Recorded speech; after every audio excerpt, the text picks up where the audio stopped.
एक गांव में एक पंचर वाला रहता था। उसका नाम लल्लन था। वो एक पंचर की दुकान चलाता था। वह बहुत ईमानदार था, इसलिए वह बहुत कम पैसे ही कमा पाता था। रोज की तरह रात को वह अपनी दुकान बंद करके घर जाता है।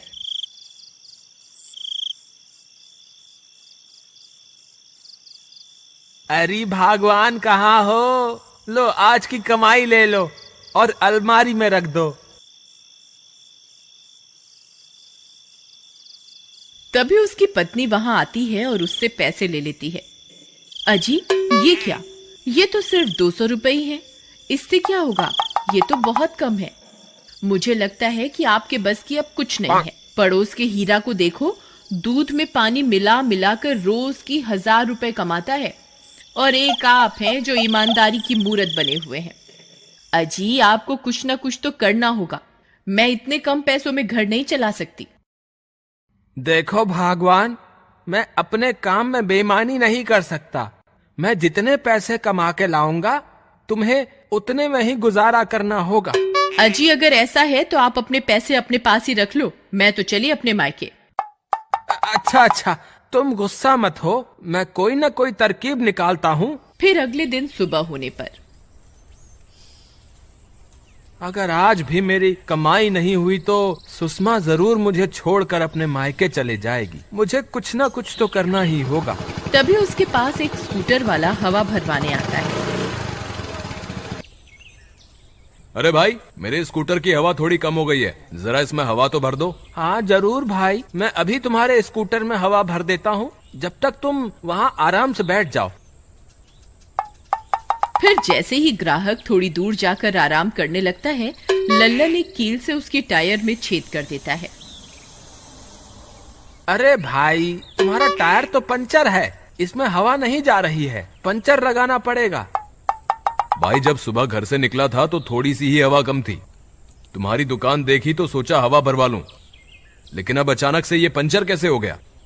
मुझे क्या पता भाई, अब पंचर लगाना है तो बोलो। कितने पैसे लगेंगे पंचर लगाने के? भाई 100 रुपए लगेंगे। ठीक है भाई, लगा दो। अब कोई और रास्ता भी तो नहीं है। फिर लल्लन खुश हो जाता है और जल्दी से पंचर लगा देता है, और बदले में 100 रुपए मिलने पर फूला नहीं समाता।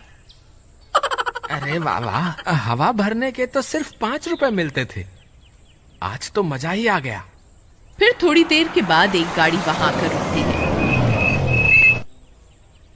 अरे भाई, मुझे लगता है ये गाड़ी में हवा कम है, जरा थोड़ी हवा तो भर दो।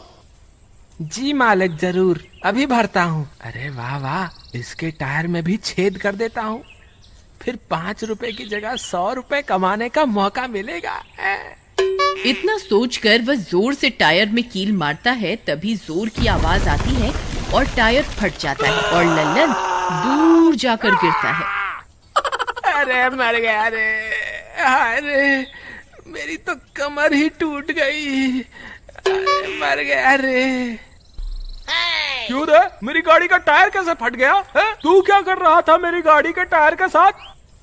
कुछ नहीं मालिक, मैं तो सिर्फ देख रहा था कि पंचर तो नहीं है। पंचर देख रहा था या पंचर कर रहा था? जल्दी बता। अरे कील तेरे हाथ में क्या कर रही है? इसी कील से टायर पंचर कर रहा था ना? है? भाई मुझे माफ कर दो, मैं फ्री में तुम्हारा टायर बदल देता हूँ। आज तो बुरा फंस गया यार। फिर वो ग्राहक फ्री में अपना टायर बदलवाता है और वहां से चला जाता है। यार आज तो 2000 रुपए का नुकसान हो गया। मुझे लगता है ये कील से टायर पंचर करने वाली तरकीब ज्यादा नहीं चलने वाली। मुझे कोई और तरकीब निकालनी होगी। फिर रात होने पर वह अपनी दुकान के आगे कील बिछा देता है, ताकि सुबह जो भी गाड़ी वहां से गुजरे उसका टायर खुद ब खुद पंचर हो जाए। फिर सुबह होने पर जैसे ही गाड़ी वहां से गुजरती है तो वह पंचर हो जाती है। अरे वाह वाह, लगता है मेरी तरकीब काम कर गई। लगता है इसकी गाड़ी पंचर हो गई है। अरे भाई, मुझे लगता है मेरी गाड़ी पंचर हो गई है, जरा देखना तो सही। अभी देखते हैं भाई साहब। अरे आज तो मजा आ गया, दुकान खोलते ही बोनी हो गई। फिर इसी तरह पूरे दिन बहुत सी गाड़ियां वहां से गुजरती हैं और सारी पंचर हो जाती हैं। इसी तरह उस दिन लल्लन की खूब कमाई होती है। अरे वाह वाह, आज तो मजा ही आ गया। इतनी कमाई तो 6 महीने में भी नहीं होती जितनी आज हो गई। चलो अब रात बहुत हो गई, अब घर चलते हैं। मेरी बीवी आज बहुत खुश हो जाएगी। फिर वह दुकान बंद करके अपने घर की ओर चल देता है। थोड़ी दूर चलने पर वह घर पहुंच जाता है। अरे भगवान, कहाँ हो? जल्दी बाहर आओ। आज तो हमारी इतनी कमाई हुई है कि तुम यकीन ही नहीं करोगी। जरा जल्दी बाहर तो आओ। अजी आ रही हूँ। फिर सुषमा जल्दी जल्दी भागने लगती है और भागते भागते वह गिर पड़ती है। अरे मर गई रे, हाय मेरा तो सिर ही फूट गया। अजी कहाँ हो? जल्दी आओ, देखो मेरे सर से तो खून निकल रहा है। अरे भगवान, तुम्हें क्या हो गया? तुम गिर कैसे गई? अजी मुझे लगता है मेरे सिर में बहुत गहरी चोट लगी है। मुझे अभी के अभी अस्पताल ले चलो, नहीं तो मैं नहीं बचूंगी। हाँ भगवान, मैं अभी ले चलता हूँ। लेकिन जरा एक बात तो बताओ, क्या तुमने कोई पैसे कहीं छुपा के तो नहीं रखे हैं ना? इस वक्त ऐसा क्यों पूछ रहे हो जी? अगर तुम्हें कुछ हो गया तो वो छुपाए हुए पैसे बेकार ना हो जाएं, इसीलिए। तेरा नास पिटे, तुझे क्या लगता है कि मैं मरने वाली हूँ? जल्दी से मुझे डॉक्टर के पास लेके चल। अभी लेकर चलता हूँ भगवान, मैं तो मजाक कर रहा था। तुम नाराज क्यों होती हो? फिर लल्लन अपनी पत्नी को स्कूटर पर डॉक्टर के पास ले जाने लगता है। वो जैसे ही अपनी दुकान के सामने से गुजरता है, तभी उसके बिछाए हुए कील उसके स्कूटर के टायर में घुस जाते हैं और उसका टायर पंचर हो जाता है। अजी अब क्या हुआ? स्कूटर क्यों रोक दिया आपने? लगता है टायर पंचर हो गया है। अरे यार, ये कील कैसे घुस गया अचानक? अब ये कील किस मूर्ख इंसान ने गिर दिया रास्ते में? मैं तो कहती हूँ जिसने ये कील गिरा है वो बर्बाद हो जाए, उसे कुत्ता काट खाए, वो कहीं का ना रहे। बस बस भगवान, बस भी करो। ये कील मैंने ही बिछाए थे। अजी मैंने क्या बोल दिया? हे भगवान, मैंने अभी जो भी कहा है कृपा करके उसे अनसुना कर देना।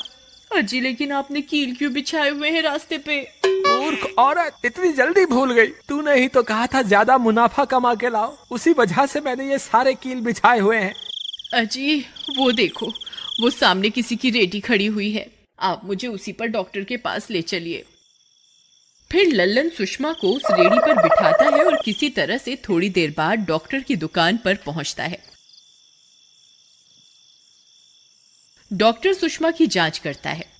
देखो भाई, इनका खून बहुत बह गया है, हमें और खून चढ़ाना होगा। डॉक्टर साहब, आपको जितना खून निकालना है आप मेरे पति का निकाल लीजिए, बस किसी तरह मेरी जान बचा लीजिए। नहीं नहीं, आपके पति पहले ही इतने कमजोर हैं, हम कमजोर आदमी का खून नहीं ले सकते। मुझे ब्लड बैंक से खून मंगवाना होगा। ठीक है डॉक्टर साहब, आपको जैसा अच्छा लगे आप कीजिए, बस मुझे बचा लीजिए। फिर डॉक्टर फोन करके पास के ब्लड बैंक से खून मंगवाता है। फिर एक व्यक्ति उसी रास्ते से खून पहुंचाने के लिए आ रहा होता है, तभी कील की वजह से उसका टायर भी फट जाता है और वह गिर जाता है और सारा खून सड़क पर गिर जाता है। उधर दूसरी तरफ खून ना मिलने की वजह से सुषमा की तबीयत बिगड़ती जाती है। उसे खून की सख्त जरूरत होती है, तभी एक व्यक्ति वहां आता है। अरे क्या हुआ भाई, तुम इतने परेशान क्यों हो? अरे तुम तो वही पंचर वाले हो जिसने कल मेरा टायर फाड़ दिया था। तुम यहाँ कैसे? भाई मेरी बीवी के सर में चोट लग गई, उसका बहुत सारा खून बह गया है, उसे खून की सख्त जरूरत है और मुझसे बहुत बड़ी गलती हो गई है। मैंने पूरे रास्ते में कील बिछा दी है, जिसकी वजह से कोई भी खून लेकर यहाँ नहीं पहुँच पा रहा है। कोई बात नहीं, तुम मेरा खून ले लो।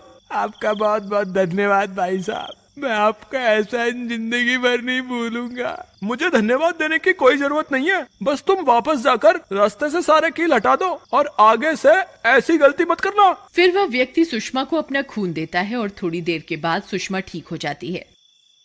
फिर वे दोनों अपने किए की माफी मांगते हैं। भाई साहब, हम दोनों को अपनी गलती का एहसास हो गया है, हम अभी जाके रास्ते से सारी कीलों को हटा देते हैं। फिर वे दोनों वहां जाते हैं और रास्ते पर पड़ी सारी कीलों को वहां से हटा देते हैं और ईमानदारी से अपना काम करने लगते हैं। हमें अपने फायदे के लिए कभी किसी दूसरे का नुकसान नहीं करना चाहिए।